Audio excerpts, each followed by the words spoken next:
Welcome to Fjook Enterprises, the show that is highly edited, suffering technical issues, but never scripted. Before we get into today's episode, there's a few housekeeping things I need to get aware of. As you can see with the last video and this video, they haven't been videos; they've been audio podcasts. That is because I'm not the best with technology, and it works, and it's easier to edit. If everything goes to plan, I want my scheduling for this channel will be conversations with Fjook on the 7th and 20th. Drunkards, senators, and more past Canadian prime ministers should be going up on the 28th. And I might put, if I get time to do editing for bonus videos, those will go up whenever they go up. So that's how this show is going to be changed for season 2, which this is the first episode of. Speaking of change, that is basically the topic of this video, how things change from one thing to the next one in its lineage. Like how one that we like to come back to is always the Brave Little Toaster trilogy. The first one is based off the book, where the appliances are trying to get from point A to point B to be back with the master. To get back to the master. What are the others in that series about? To the Rescue, where they are helping out animals, and the third one where they're trying to save their master's baby, which ends up on the planet Mars. Wait, what? Yep. Mars is the planet where old technology goes. That is a very jarring change. Do you know why they did it? There's no more source material, so you pull whatever you want. Much like Star Wars, it's up to the director and the creative team behind it. They don't. Have either of you seen Pitch Black and the Chronicles of Riddick? No. Eons ago. Thinking about watching that. Pitch Black is a movie about a desert planet with things that come out and hunt you in the dark, and they have to fix the ship and get off the planet before they get eaten by these things that are the only thing living on this planet that eat everything else.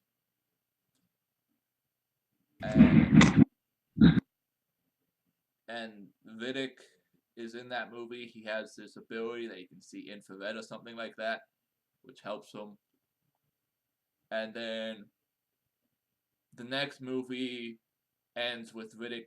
The Chronicles of Riddick is interplanetary, and it ends with Riddick being in charge of a warrior race where you win if you kill your opponent, you win what he has, and he killed the leader of those people. So that seems to me like two totally different tones of movies. Yeah. One's horror-esque, the other is space opera. I haven't seen those movies in a long time, but Aliens. Both great movies in their own right, but they're not the same. How so? The first one is very horror. I mean, you're on a ship with an alien creeping around, hunting the crew, which really don't have any weapons. The other one's a bunch of space marines going to a planet to fight the aliens. Yeah, that's...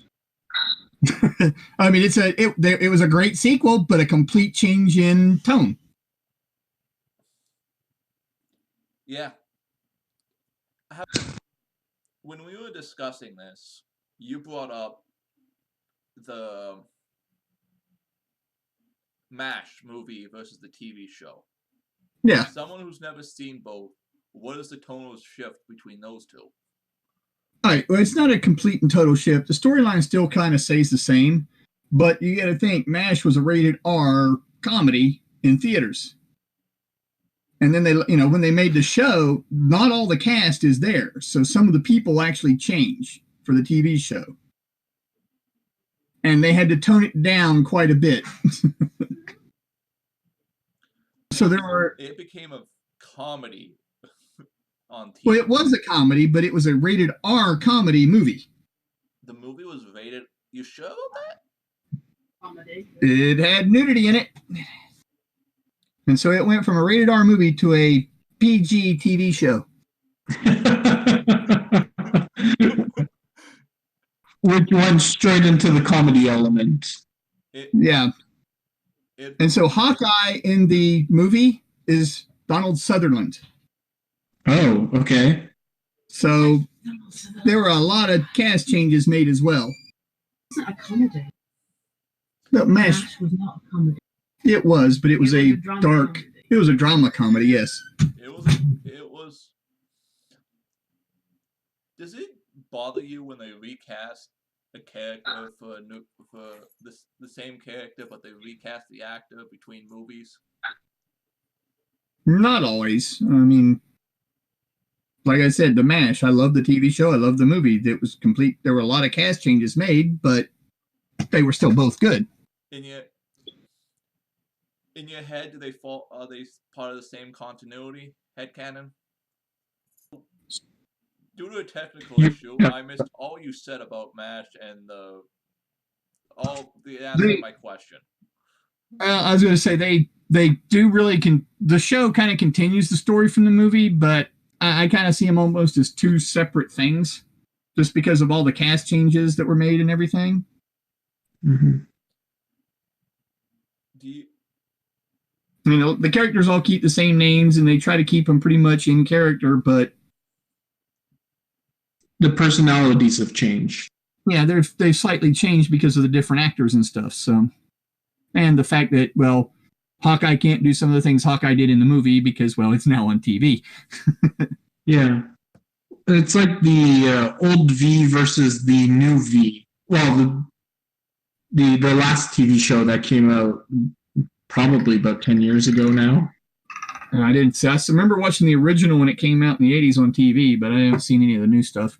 Okay, so there was basically a reboot of it, but although most of the characters stay the same, just because obviously with the time gap and time change, with the recasting, certain characters feel different than their predecessors. Yeah, I always wondered about the reboot of Battlestar Galactica. I never watched it because I grew up watching the original one. How is I'm sure Battlestar Galactica? What's that? How is it? The original? Yeah. Well, at the time, it was awesome. I mean, that was state-of-the-art stuff on TV. I mean, you didn't have anything else like it, really.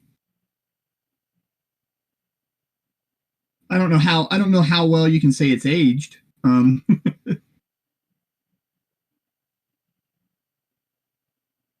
Is it a good idea to take a TV show or movie from decades past and remake it? I've never been a fan of it.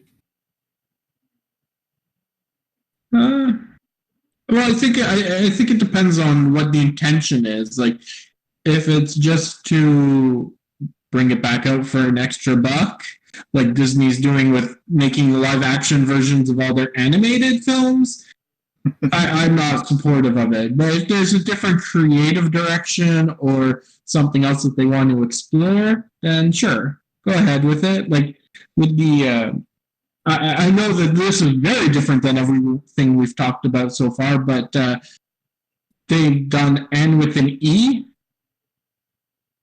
and that is definitely a different take, a more modern approach to Anne of Green Gables. It's still set in the time period, the proper time period, but the conflicts that she's facing is definitely different than what the books had taken. Do you know? And then, But you talk about recastings. Have you heard what Disney's doing? What's that? Recasting Loki. Oh, That's been okay. on. My news feed blew up on Google with Disney's recasting Loki. what do you think of, coming back to a franchise years afterwards is going to be totally not always, but there's a good chance that if a franchise gets picked up and they won't, instead of rebooting it, they continue it, the tone of the movie is going to be different. Oh yeah. What happened with the Terminator movies? Those are technically all in the same universe, but the tone's completely different with the modern ones. Yeah. Which is The why machine is no longer the enemy. Or no longer wholly the enemy. Which is why I want, but I'm afraid for undergrads to get a movie. It's this. See, this is one where I'm not afraid of them getting a movie because this is the original ending that the creator had wanted. Just he couldn't get the rights from MTV earlier, and MTV canceled the show. So he's got all the original voice actors for it. So Wait, there's gonna be a movie? yeah. Cool. And wait, he has all the original. So you he did a lot of the voices himself. So you think it won't have any? You think he'll be able to keep the same tone he had from back then? Now. His voice is literally Nitz's voice. Yes, but just because you have the same voices doesn't mean you have the same tone of type of show. Well, no. So he had written something to conclude the show back when the show was first canceled, and he's sticking to that original script.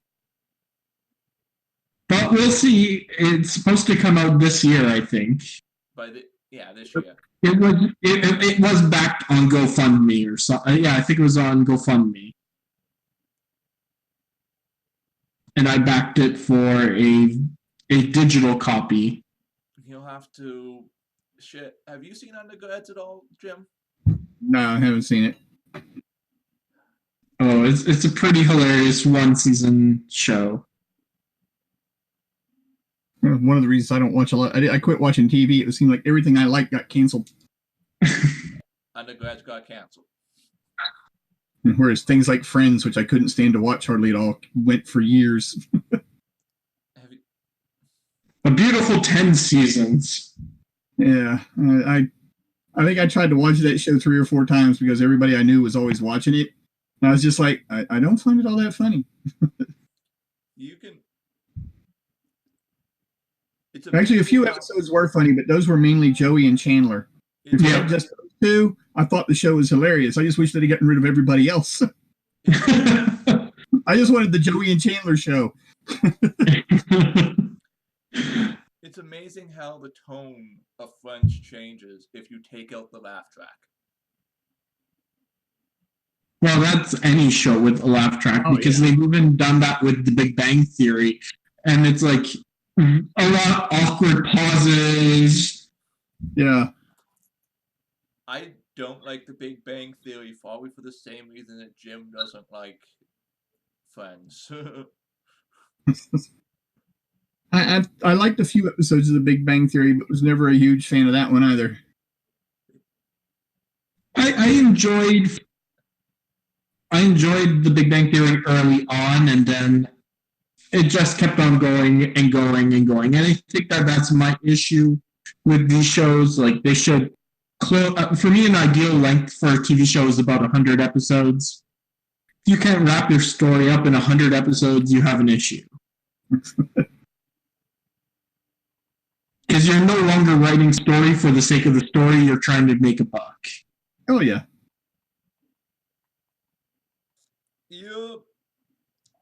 The best spin-off of all time, though, comes from the Tracy Ullman Show. Did you ever watch that, Jim? Yeah, I remember The Simpsons on that. Yes, the best. That is the best spin-off of a show ever. It's been going on. Yeah, that's why she hates it. From my understanding, she hates that show because it became more popular than her show.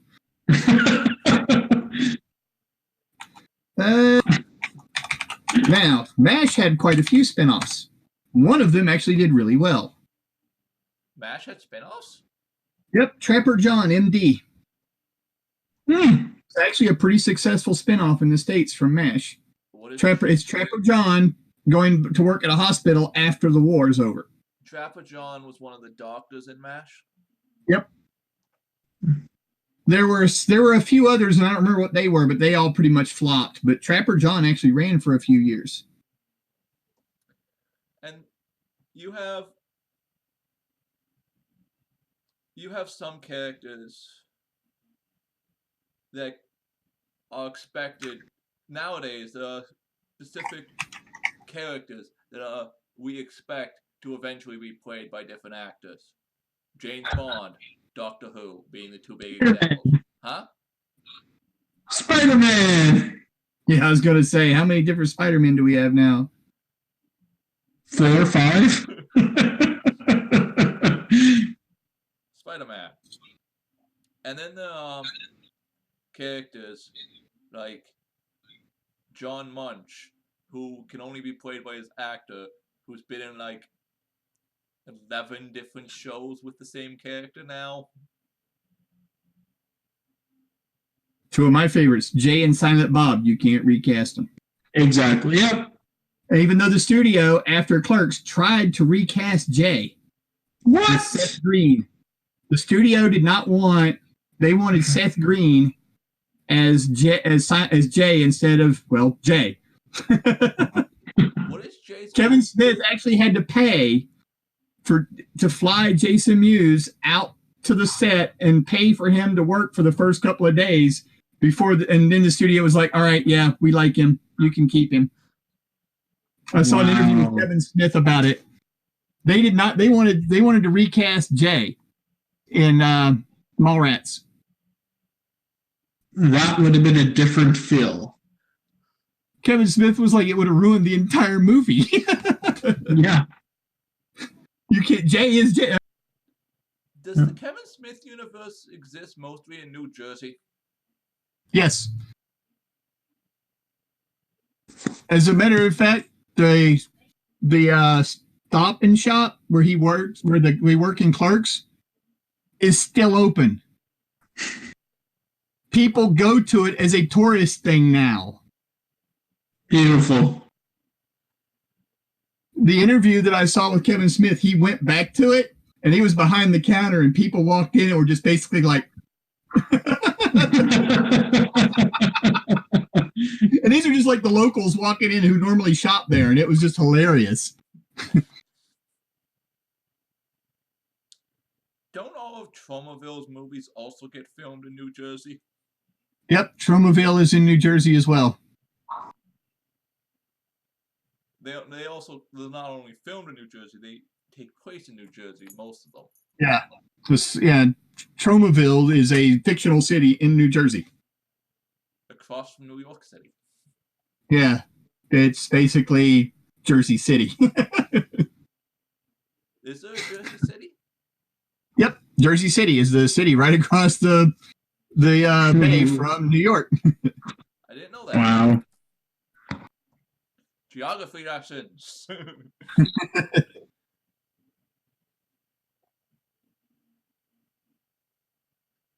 Oh, you want to talk about movies with a tone change? How about Highlander?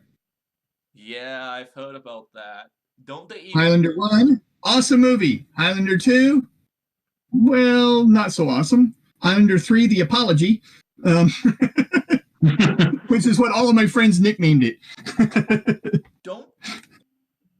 That's even worse than changing the tone of the Highlander movie, don't they go even further than that and change the lore between the movies? Yes, they changed the lore into basically they are aliens. What was Okay. before that? They were just people who were born immortal, who were supposed to be, some mystical like god or something created them so that they would battle for this prize. And then in 2, they make them aliens who had crash landed or sent or were sent here. I can't remember because the movie was so bad I didn't finish it. Do they keep the alien lore for the other Highlander movies? In 3, they kind of gloss over it and go back to they kind of almost ignore 2 entirely. In 3, you can actually watch 1 and 3 and never see 2 and be quite happy. What are they fighting for? I've seen Highlander, but I don't. In just Highlander 1, what are they fighting for? What is the goal? So the gift that he gets at the end of Highlander 1 is he can basically hear everyone's thoughts. That is a horrible gift. He knows what everybody on the planet is thinking, what their motives are, everything. That is I wouldn't wish that on my. I personally wouldn't wish that on my worst enemy. Well, that was kind of the tone in Highlander. There was a thing about that where he was talking about it's not. It was one of the other movies where he's talking about how it's not that great of a gift.